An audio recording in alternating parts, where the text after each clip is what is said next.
Let the medieval times begin. He was 18, perverted, unhinged, completely insane. Not bad for a teenager who should have been worried about acne and sword practice, not court intrigues and war crimes.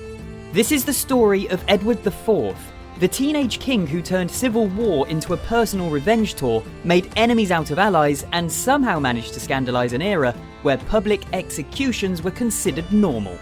Secret marriages? Check. Betrayals? Obviously. Drowning your own brother in a barrel of wine? Allegedly. Whispers at court included, he conquered hearts and kingdoms with the same sword. He smiled like a saint and schemed like a devil. You either kissed his ring or lost your head. And the wildest part? He was just getting started. Was Edward a misunderstood genius trying to survive the world's deadliest family feud, or a hormone-fueled chaos engine with a crown? Let's find out. First, forget everything you think you know about medieval England.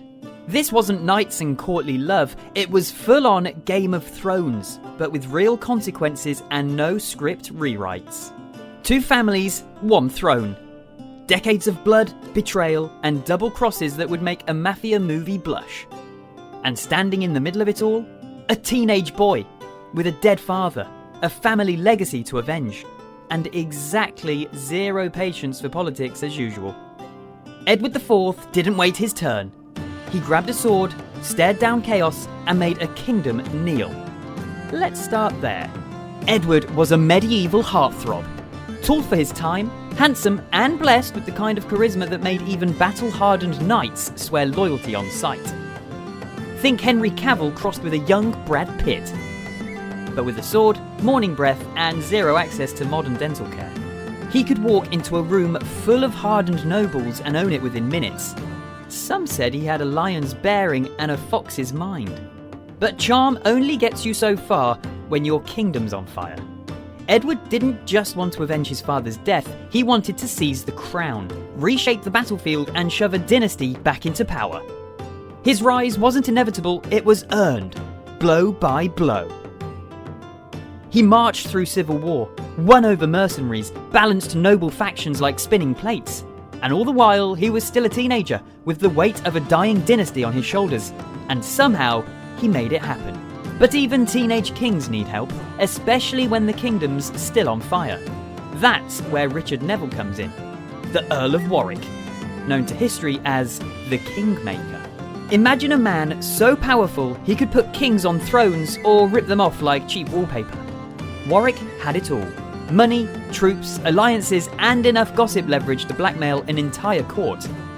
And for now, he liked Edward. He saw the teenage chaos machine and thought, I can work with that. Warwick wasn't just an ally, he was Edward's co-pilot, mentor, and medieval PR manager. And for a while, it worked beautifully. Warwick handled the politics, Edward handled the war.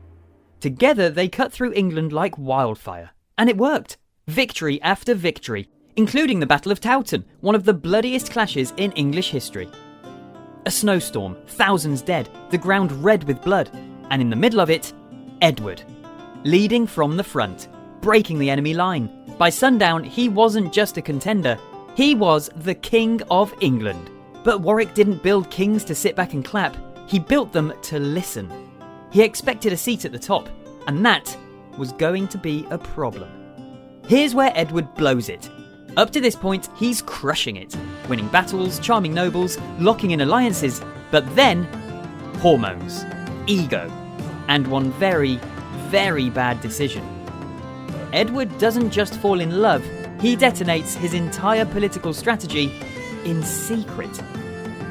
While Warwick, his kingmaker, his mentor, is busy negotiating a royal marriage to a French princess, a once-in-a-generation alliance, Edward sneaks off and marries Elizabeth Woodville.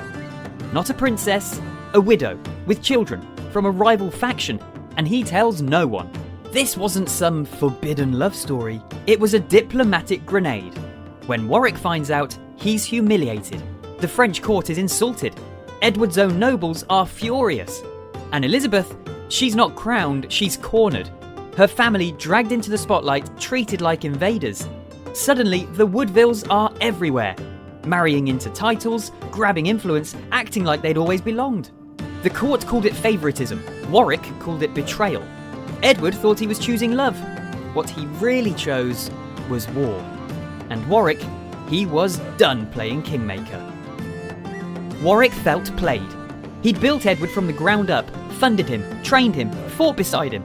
And now, the boy king goes rogue, marries a nobody, makes him look like a fool in front of Europe.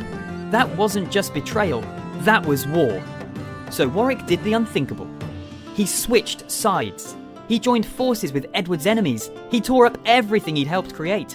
And he brought back the one man Edward had overthrown, Henry VI. Suddenly, Edward, England's young war hero, was out. Hunted, hated, forced to flee the kingdom he'd just rebuilt. At 28, he slipped into exile, a disgraced king with nothing but loyal followers, bitter regrets, and a plan. Because Edward wasn't the type to fade quietly. He was coming back, and next time, he wouldn't just win, he'd take everything. He rebuilt his network from exile, gathered ships, raised money, forged secret deals. The comeback was personal now, not just to reclaim a throne, but to punish every hand that turned against him. And when he returned, it wasn't mercy he brought, it was vengeance. Just when you thought Edward's legacy couldn't get messier, it explodes. After his death, a rumour surfaced, a big one. Edward, it turns out, may have already been promised to another woman before marrying Elizabeth Woodville. Her name, Eleanor Talbot. And in medieval law, that promise, called a pre-contract, was basically as binding as marriage. If it was true, then Edward's actual marriage to Elizabeth was illegal. His children? Bastards. And that meant no legal heirs. That wasn't just scandalous, that was a constitutional nuke. Edward's brother, Richard III, used that claim to seize the throne, blocking Edward's sons from ever ruling. Those boys, Edward's sons, were sent to the Tower of London. And then, they vanished. No trial, no farewell, just gone. History remembers them as the princes in the tower. A mystery, a tragedy, a warning. Centuries later, their fate still haunts history. Skeletons, suspicions, Shakespearean guilt. Was it Richard? Was it someone else? No one ever confessed. But two rightful heirs disappeared. Almost certainly murdered. All because of a love story Edward tried to keep secret. After all the wars, scandals and betrayals, Edward still had a heart. And her name was Jane Shaw. Not a queen, not a princess, just a merchant's wife from London, with sharp wit, charm and no political baggage. Jane wasn't a threat, she wasn't part of some alliance scheme, she was his. She wasn't a chess piece, she was a pause button in a king's chaotic life. Edward chose her not for strategy, but for peace, and for once, he chose companionship over chaos. She became his closest confidant in his final years, the only person around him who didn't want a throne, a title, or a war. Jane saw the Edward the world didn't. Tired, ageing, haunted by what he'd done. After Edward died, Richard III made sure she paid for that closeness. He paraded her barefoot through the streets of London, holding a candle, confessing her lewdness to a crowd that once adored her. But it didn't work. Instead of shaming her, the people pitied her. And they remembered Edward, not as a reckless king, but as a man who, deep down, still craved something real. And for a moment, Jane gave it to him. Edward's biggest enemy wasn't Warwick. It was his own brother, George, Duke of Clarence. At first, they were close, brothers in arms, fighting to take back the crown. But George wanted power. And every time Edward gave him trust, George used it like a dagger. He betrayed Edward repeatedly, spread rumours, he switched sides, teamed up with Warwick, rebelled. Then came the accusations. Edward was illegitimate, a fraud, even dabbling in witchcraft. That wasn't politics, that was blood turning to poison. Any other king would have executed George after the first betrayal. Edward forgave him, again and again. Until George accused Edward's wife of witchcraft. That was the last straw. Edward had him arrested, tried for treason, sentenced to death. And then came the rumour. George wasn't beheaded.